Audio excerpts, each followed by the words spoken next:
நேற்று ஜிஎஸ்டி அந்த கூட்டத்தில் அனுப்பமா வந்து இந்த மாதிரி பிரச்சனை இருக்குன்னு சொல்லியிருக்காரு.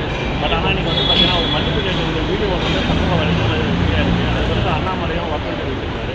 இது இல்லை, இது தொடர்பாக இன்று காலையிலேயே பத்திரிகையாளர்களை சந்தித்து என்ன நடந்தது அப்படிங்கிற விஷயத்தை நான் தெளிவாக்கிட்டேன். யாரும் அவரை கட்டாயப்படுத்தலை, இல்லை யாரும் மிரட்டலை. அவரே தான் தொடர்ச்சியாக சந்தித்து மன்னிப்பு கேட்க வேண்டும் என்று சொன்னார். வந்து மன்னிப்பு கேட்டார். ஒன்று.